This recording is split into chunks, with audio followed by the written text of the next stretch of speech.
Hello students, कैसे हैं आप लोग। आशा करता हूं कि आप लोग बहुत अच्छे होंगे। पिछले लेक्चर में हम लोग ऑब्जेक्टिव क्वेश्चन कर रहे थे और आज भी हम लोग ऑब्जेक्टिव क्वेश्चन करने वाले हैं। ठीक है, तो चलिए शुरू करते हैं पहले नंबर क्वेश्चन से।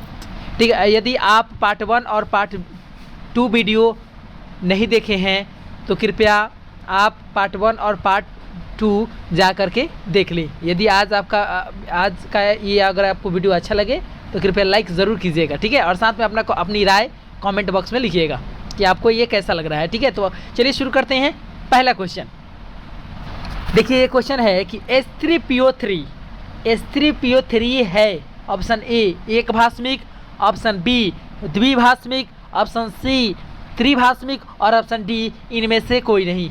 याद कीजिए, हम लोग जब इक्विवेलेंट वेट कॉन्सेप्ट पढ़ रहे थे तो उस समय मैंने आपको बताया था कि किसी भी आयनिक कंपाउंड या चाहे वो फिर एसिड हो या बेस हो या फिर साल्ट हो तो उसके लिए आयन फैक्टर कैसे निकालते हैं। उसमें आपको एक एसिड के लिए एक अलग सा केस बताया था कि अम्ल जैसे कि H3PO3 ये भी एक अम्ल है। ठीक है, तो अम्ल का एन फैक्टर वही होता है जिससे मतलब कि अगर कोई अम्ल है तो उसका एन फैक्टर का मान जब उसको हम लोग जल में डालते हैं तो जितना H+ आयन देगा वही मेरा क्या हो जाएगा, एन फैक्टर होगा। तो चलिए देखते हैं H3PO3 का एन फैक्टर कितना होता है। सबसे पहले इसको जानने के लिए हम इसका फिगर बनाएंगे और जब इसका स्ट्रक्चर बनाएंगे, संरचना बनाएंगे, तो उसमें जितने हाइड्रोजन ऑक्सीजन से डायरेक्ट जुड़ा होगा, जितने हाइड्रोजन इसका स्ट्रक्चर बनाने पर जितने हाइड्रोजन ऑक्सीजन से डायरेक्ट रूप से जुड़ा होगा, ठीक है, जुड़ा होगा, उतने ही हाइड्रोजन की संख्या के बराबर इसका क्या हो जाएगा, एन फैक्टर या फिर भास्मीयता हो जाएगी। ठीक है, तो देखते हैं कि कितना हाइड्रोजन इसमें ऑक्सीजन से डायरेक्टली जुड़ा हुआ है। ये आपका हो गया फास्फोरस। चलिए एक काम करते हैं, हम यहाँ पर अलग से चित्र बना लेते हैं। यहाँ पर है H3PO3 है। ठीक है, तो ये फास्फोरस हो गया, डबल बॉन्ड ऑक्सीजन हो गया, ये इधर ऑक्सीजन हो गया और एक इधर ऑक्सीजन हो गया। ठीक है, और इधर एक हाइड्रोजन जोड़ दिए, इधर भी एक हाइड्रोजन जोड़ दिए, इधर भी हाइड्रोजन जोड़ दिए। ठीक, तो यहाँ पर ज़रा देखा जाए तो 2 हाइड्रोजन ऐसे हैं। देखिए मैं दिखाता हूँ आपको, 2 हाइड्रोजन ऐसे हैं जो ऑक्सीजन से डायरेक्ट जुड़ा है। ठीक है, तो ऑक्सीजन से डायरेक्ट जुड़ा है तो जब जल में से डालेंगे ना बाबू, तो ये हाइड्रोजन हाई और हाई हाइड्रोजन क्या हो जाएगा, टूट करके और अलग हो जाएगा। यानी एगो ई टूटेगा तो H+ देगा, एगो हाई टूटेगा तो एगो H+ देगा।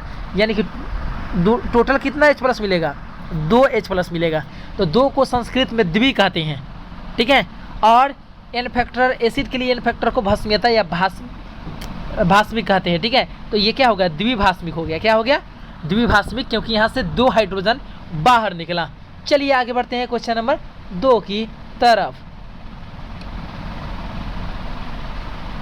नेक्स्ट क्वेश्चन है आपका बाबू कि हीरा में यानी कि डायमंड जिससे ज्वेलरी बनता है, ठीक है, हीरा में कार्बन का संकरण क्या होता है। क्वेश्चन है हीरा में कार्बन का संकरण क्या होता है।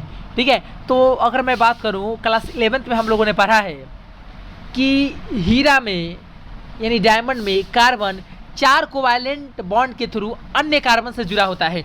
जैसे कि मैंने यहाँ पर चित्र बनाकर दिखा देता हूँ आपको। हीरा में कार्बन कुछ इस प्रकार से जुड़ा हुआ होता है। ठीक है, तो एक कार्बन 4 सिग्मा बॉन्ड के थ्रू जुड़ा होता है। ठीक है, तो इसकी जो हाइब्रिडाइजेशन होगी, ये भी सिग्मा, ये भी सिग्मा, ये भी सिग्मा, ये भी सिग्मा, ये भी सिग्मा, तो टोटल कितने सिग्मा हुआ, 1 2 3 4, तो 4 सिग्मा बॉन्ड और नो लोन पेयर, तो इसका हाइब्रिडाइजेशन कितना हो जाएगा, sp3। तो इस तरह से हीरा में कार्बन का संकरण कितना होता है, sp3। हीरा में कार्बन का संकरण क्या होता है बाबू, sp3। ठीक है, तो चलिए बढ़ते हैं आगे क्वेश्चन नंबर 3 पर। क्वेश्चन नंबर 3 है कि निम्न में से कौन प्रतिचुंबकीय है। तो मैं आपको बता दूं बाबू, ये प्रतिचुंबकीय का मतलब होता है डायमैग्नेटिक। क्या होता है, डायमैग्नेटिक। ठीक है, क्या होता है बाबू, डायमैग्नेटिक। ठीक, तो निम्न में से कौन डायमैग्नेटिक है। तो डायमैग्नेटिक वो होता है जिसके पास ऑन पेयर्ड इलेक्ट्रॉन नहीं होता है।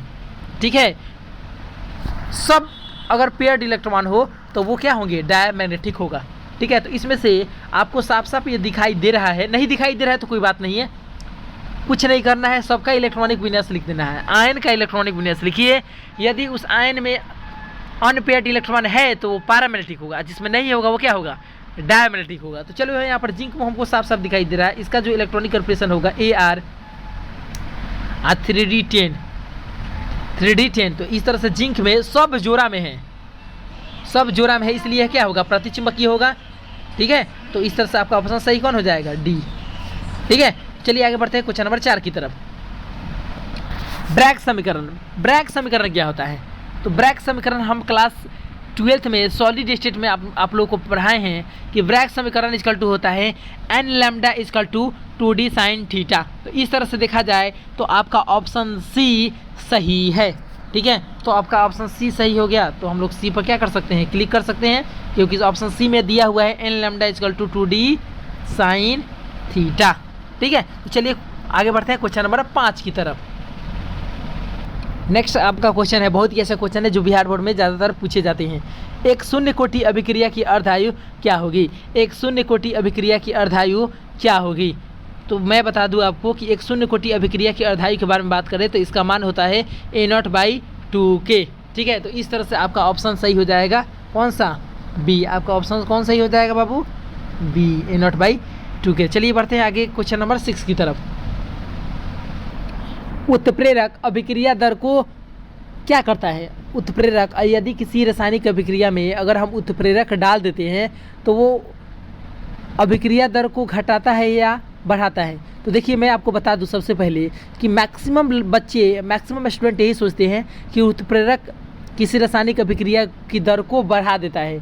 तो आप एक बात बाबू ध्यान से सुनो, उत्प्रेरक रासायनिक अभिक्रिया की दर को घटा भी सकता है और बढ़ा भी सकता है। तो इस तरह से अगर हम लोग सही ऑप्शन के चुनाव करें तो यहाँ पर पहला ऑप्शन दिया है घटा देता है, ऑप्शन बी बढ़ा देता है, ऑप्शन सी घटा या बढ़ा देता है, ऑप्शन डी इनमें से कोई नहीं। तो उत्प्रेरक अभिक्रिया की दर को अभी मैंने बताया था कि घटा या बढ़ा देता है।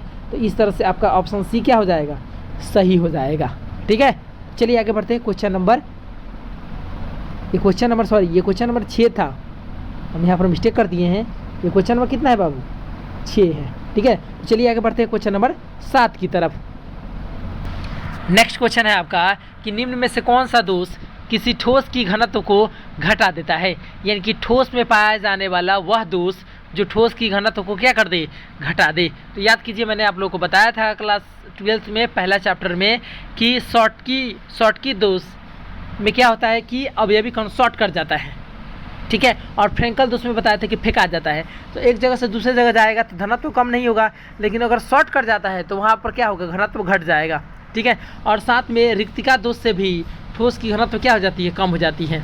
यानी शॉर्टकी दोष और रिक्तिका दोष दोनों ही क्या है, दोनों ही दोष ठोस की घनत्व को घटा देता है। इस तरह से ऑप्शन डी में दिया है, ऑप्शन बी तथा सी दोनों। तो यहाँ पर मेरा ऑप्शन कौन सा सही हो जाएगा बाबू, यहाँ पर हम लोग का ऑप्शन बी सही हो जाएगा। ठीक है, चलिए आगे बढ़ते हैं क्वेश्चन नंबर 8 की तरफ। नेक्स्ट क्वेश्चन है कि प्रगलन विधि, यानी कि इसको इंग्लिश में हम लोग क्लास में पढ़े हैं स्मेल्टिंग प्रोसेस, मेटलर्जी में पढ़े हैं, मेटलर्जी चैप्टर में। ठीक है, कि प्रगलन विधि में धातु ऑक्साइड का अपचयन किस एलिमेंट के द्वारा होता है? तो मैंने आपको एक बात याद करवाया था, याद कीजिए। स्मेल्टिंग प्रोसेस में बताया था कि जब किसी धातु ऑक्साइड का अपचयन कार्बन के द्वारा हो तो उसे हम स्मेल्टिंग प्रोसेस कहते हैं। तो इस तरह से देखा जाए तो यहाँ पर सही ऑप्शन है बी, कार्बन। ठीक है, चलिए आगे बढ़ते हैं क्वेश्चन नंबर 9 की तरफ। नेक्स्ट क्वेश्चन है आपका कि कॉपर पायराइड का सूत्र क्या होता है? कॉपर पायराइड का सूत्र क्या होता है? इसको भी हम मेटलर्जी में अयस्क का नाम जब लिखवाए थे याद करने के लिए, उसमें आप वो लिखवाया गया था। कॉपर पायराइड का सूत्र होता है CuFeS2। इस तरह से आपका ऑप्शन बी क्या हो जाएगा, सही हो जाएगा। चलिए आगे बढ़ते हैं क्वेश्चन नंबर 10 की तरफ। नेक्स्ट क्वेश्चन है प्रथम संक्रमण श्रेणी में उच्चतम ऑक्सीडेशन नंबर कौन सा दिखाता है? Option A nickel, option B chromium, option C लोहा और ऑप्शन डी मैग्नीज। तो मैं आपको बता दूं कि डी ब्लॉक एलिमेंट में ये जो क्वेश्चन आया है ये डी एंड एफ ब्लॉक से क्वेश्चन आया है। ठीक है, इसमें आपको ये बताया गया है कि प्रथम संक्रमण श्रेणी में सबसे ज़्यादा ऑक्सीडेशन स्टेट मैग्नीज दिखाता है, जो कि +7 तक। +2 से लेकर +7 तक ऑक्सीडेशन स्टेट दिखाता है। तो इस तरह से manganese is the right answer. ठीक है, तो इस तरह से इसका सही आंसर क्या हो जाएगा बाबू? सही आंसर हो जाएगा ऑप्शन डी। ठीक है, चलिए आगे बढ़ते हैं क्वेश्चन नंबर 11 की तरफ। नेक्स्ट क्वेश्चन है आपका कि फैराडे का प्रथम नियम से कौन सा समीकरण लिखा जा सकता है? Option A E=mc², option B W=ZIT, E = H/μ और डी नॉट। तो मैंने आपको बताया था इलेक्ट्रोकेमिस्ट्री में कि फैराडे के प्रथम नियम के अनुसार W = ZIT। तो इस तरह से आपका सही ऑप्शन हो जाएगा बी, W = ZIT। तो चलिए आगे बढ़ते हैं क्वेश्चन नंबर 12 की तरफ। नेक्स्ट आपका क्वेश्चन है ये जो कि सरफेस केमिस्ट्री से है। जब हम लोगों ने ये पढ़ा था कि अधिशोषण 2 प्रकार के होता है, एक भौतिक अधिशोषण और रासायनिक अधिशोषण। याद कीजिए, मैंने आप लोगों को इन दोनों के बीच, भौतिक अधिशोषण तथा रासायनिक अधिशोषण के बीच अंतर लिखने के लिए भी बोला था। ठीक है, और आप लोग बहुत लोग लिख करके हमारे पास व्हाट्सएप भी किए थे कि सर मैंने भौतिक अधिशोषण और रासायनिक अधिशोषण के बीच अंतर लिखा है। तो उसमें आप एक चीज़ और याद कीजिए, लिखे थे भौतिक अधिशोषण उत्क्रमणीय होता है यानी कि रिवर्सिबल होता है, जबकि रासायनिक अधिशोषण अनुत्क्रमणीय होता है यानी कि इरिवर्सिबल होता है। इस तरह से यहाँ पर सही ऑप्शन हो जाएगा इरिवर्सिबल, यानी कि ऑप्शन नंबर बी सही होगा। चलिए आगे बढ़ते हैं क्वेश्चन नंबर 13 की तरफ। नेक्स्ट क्वेश्चन है आपका कि वानठेप गुणांक से क्वेश्चन है। वानठेप गुणांक को आई से सूचित किया जाता है। आप लोग सॉल्यूशन चैप्टर में देखे हुए हैं, जब हम लोग राउल्ट के नियम का अध्ययन कर रहे थे या अनुसंख्यक गुणधर्म का अध्ययन कर रहे थे, तो लिखा हुआ है कि कैल्शियम नाइट्रेट का वानठेप गुणांक क्या होगा। तो कुछ नहीं करना है, इसको तोड़ देना है। क्या करना है बाबू? तोड़ देना है। तो तोड़ेंगे तो Ca+2 में और 2NO3 पर माइनस के फॉर्म में क्या हो जाएगा? टूट जाएगा। तो इस तरह से यहाँ पर 3 आयन के रूप में टूटा। कैल्शियम नाइट्रेट 3 आयन दिया, एक कैल्शियम नाइट्रेट के टूटने से 3 आयन मिला, इसलिए इसका जो आंसर होगा वो क्या हो जाएगा? सही आंसर 3 हो जाएगा। क्या हो जाएगा बाबू? 3, यानी कि ऑप्शन नंबर सी सही होगा। कैल्शियम नाइट्रेट का वानठेप गुणांक 3 होगा। चलिए आगे बढ़ते हैं क्वेश्चन नंबर 14 की तरफ। नेक्स्ट क्वेश्चन है आपका इलेक्ट्रोकेमिस्ट्री से, रिप्रेजेंटेशन ऑफ इलेक्ट्रोकेमिकल सेल। ठीक है, तो गैल्वेनिक सेल में जिंक Zn+2 में बदलता है एनोड पर, जबकि कैथोड में कॉपर+2 आयन कॉपर सॉलिड में चेंज कर जाता है। तो ये जो रिएक्शन लिखा हुआ है आपका ऊपर, वो एक गैल्वेनिक सेल है। तो इस तरह से क्वेश्चन नंबर 14 का सही ऑप्शन बी हो जाएगा।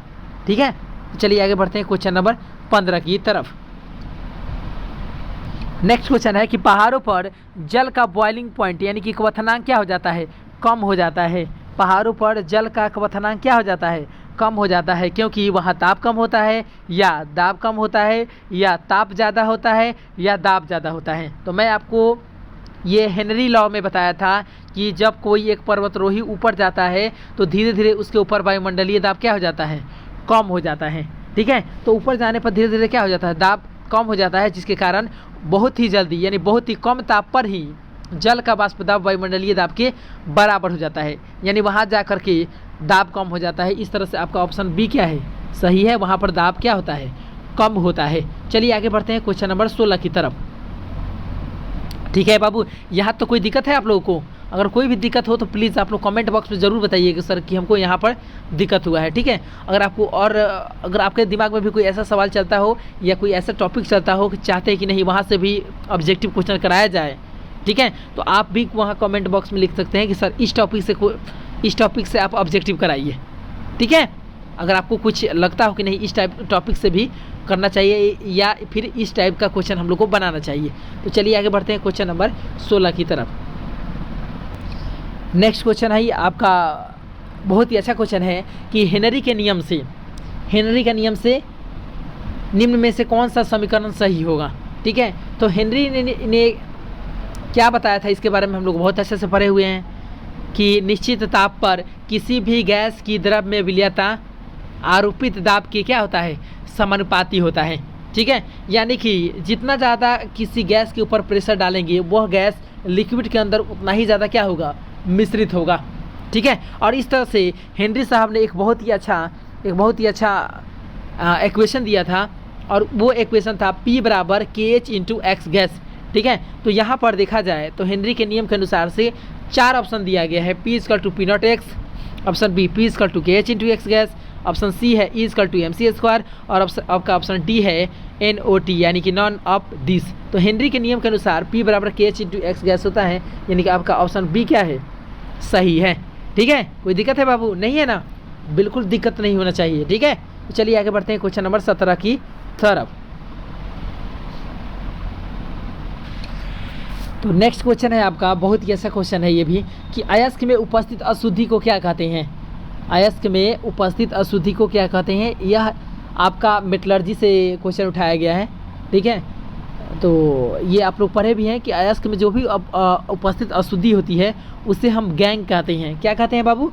गैंग कहते हैं। ये क्वेश्चन आप लोग पहले भी कर चुके हो और आपको याद भी होगा कि अयस्क में उपस्थित अशुद्धि को हम लोग गैंग कहते हैं। ठीक है, तो चलिए आगे बढ़ते हैं क्वेश्चन नंबर सबसे पहले इसमें ऑप्शन ए है फ्लक्स, ऑप्शन बी है गैंग, जो कि हमको जो इस क्वेश्चन के लिए सही है। तो इस तरह से इसका ऑप्शन कौन सही हो जाएगा? बी। ठीक है, तो चलिए आगे बढ़ते हैं क्वेश्चन नंबर 18 की तरफ। क्वेश्चन नंबर 18 की तरफ हम लोग आगे बढ़ते हैं। ठीक है, अगर आपको क्वेश्चन अच्छा लग रहा हो तो प्लीज़ आप लोग लाइक ज़रूर कीजिएगा। ठीक है, चलिए आगे बढ़ते हैं क्वेश्चन नंबर 18 की तरफ। नेक्स्ट क्वेश्चन है आपका पी ब्लॉक से। नेक्स्ट क्वेश्चन है आपका पी ब्लॉक से, जब हम लोग पढ़ेंगे formation of sulphuric acid with contact process. Formation of sulphuric acid by contact process. तो कॉन्टैक्ट प्रोसेस के द्वारा जब हम लोग सल्फ्यूरिक एसिड का निर्माण करेंगे तो उसमें ओलियम नामक एक कंपाउंड बनता है। ठीक है, जिसका सूत्र होता है H2S2O7, यानी कि इसमें जो सबसे पहला ऑप्शन ही दिखाई दे रहा है वही क्या है मेरा, बिल्कुल सही है। ठीक है, तो इस तरह से मेरा इस क्वेश्चन का यानी कि ओलियम का सूत्र क्या होता है, तो याद रखना ये बिहार बोर्ड में पूछा हुआ भी क्वेश्चन है कि ओलियम का सूत्र क्या होता है, H2S2O7। ओलियम का सूत्र क्या होता है, H2S2O7। ठीक है, तो चलिए इसको हम लोग सही क्लिक कर देते हैं। चलिए तो आगे बढ़ते हैं क्वेश्चन नंबर 19 की तरफ। जो अगला क्वेश्चन है वो बहुत ही अच्छा क्वेश्चन है कि इसमें बोला है कि इस कॉम्प्लेक्स कंपाउंड में क्रोमियम का कोऑर्डिनेशन नंबर क्या होगा। तो जब भी कोऑर्डिनेशन नंबर निकालना बाबू, तो पहले ये पहचानना कि ये जो लिगेंड है, इसमें जो लिगेंड है वो किस टाइप का है, मोनोडेंटेट है या फिर बाइडेंटेट है या ट्राइडेंटेट है। ठीक है, तो इसमें जो OX है यानी कि ऑक्सिलेट आयन जिसको बोलते हैं C2O4 पर 2-, यह एक बाइडेंटेट लिगेंड है। तो एक OX से 2 आबंध बनेगा कोऑर्डिनेट बॉन्ड। तो तीन गो OX से 6 क्या बनेगा, कोऑर्डिनेट बॉन्ड बनेगा, यानी कि इसका कोऑर्डिनेशन नंबर आपका हो जाएगा बाबू 6। कितना हो जाएगा? 6। तो चलिए आगे बढ़ते हैं क्वेश्चन नंबर 20 की तरफ, यानी कि अंतिम क्वेश्चन। ठीक है, चलिए आगे बढ़ते हैं क्वेश्चन नंबर 20। यहाँ तक बाबू आपको कोई दिक्कत नहीं ना है? तब बिल्कुल दिक्कत नहीं होना चाहिए। देखते जाइए अभी होता क्या है, धीरे धीरे हम क्वेश्चन के लेवल को अभी बढ़ाएंगे। अभी तो बहुत आसान क्वेश्चन आ रहा है, धीरे धीरे क्वेश्चन के लेवल को क्या करेंगे, बढ़ाएंगे। ठीक है, तो चलिए आगे बढ़ते हैं क्वेश्चन नंबर 20 की तरफ। नेक्स्ट क्वेश्चन है कि घनीय एकक कोष्टिका के कोना पर कितना गोला का भाग होता है, मतलब एक गोले का कितना भाग होता है। तो याद कीजिए, मैंने आपको बताया था कि अगर कोई घनीय एकक कोष्टिका है, घनीय, ठीक है, घनीय एकक कोष्टिका, तो उसका जो कोना पर होता है वो 1/8 गोला होता है। ठीक है, 1/8 गोला। तो यही तो क्वेश्चन में था। तो जहाँ भी ऑप्शन 1/8 होगा उसी को हम लोग क्या मान देंगे, उसी को हम लोग सही बोल देंगे। मेरी बात समझ में आया कि नहीं? अब देखो, अब बात करते हैं कि फेस पर। तो देखो बाबू, फेस पर जो होता है, फेस पर बीच में जो होता है वो 1/2 गोला होता है, 1/2 गोला। ठीक है, और केंद्र पर 1 गोला होता है, जिसको आप अच्छी तरह से जानते हो। अगर ये बात आप जानते हो तो कमेंट बॉक्स में लिखना कि सर हाँ, ये SSC में हम लोग गोलों के बारे में हम जानते हैं कि किस पोजीशन पर कितना गोला का भाग होता है। ठीक है, कोई दिक्कत है बाबू? यहाँ तो कोई, आशा करता हूँ कि आपको यहाँ तो कोई दिक्कत नहीं होगी। ठीक है, तो चलिए आज के लिए इतना ही, मिलते हैं नेक्स्ट लेक्चर में। ठीक है, तो बने रहिए और देखते रहिए। बहुत बहुत धन्यवाद। और आप लोगों से एक रिक्वेस्ट है कि आप वीडियो को अगर लाइक नहीं किए हैं तो लाइक ज़रूर कीजिएगा। लाइक करने में क्या जाता है, उतना मेहनत से वीडियो बनाया जाता है। ठीक है, और चैनल यदि आप सब्सक्राइब नहीं किए हैं तो ये रिक्वेस्ट है कि थोड़ा सा आपसे रिक्वेस्ट है कि आप चैनल को ज़रूर सब्सक्राइब कीजिए। ठीक है, तो ठीक है, तो आज के लिए इतना ही। मिलते हैं कल नए लेक्चर में। तब तक के लिए बने रहिए और देखते रहिए। बहुत बहुत धन्यवाद। ठीक है, बाय।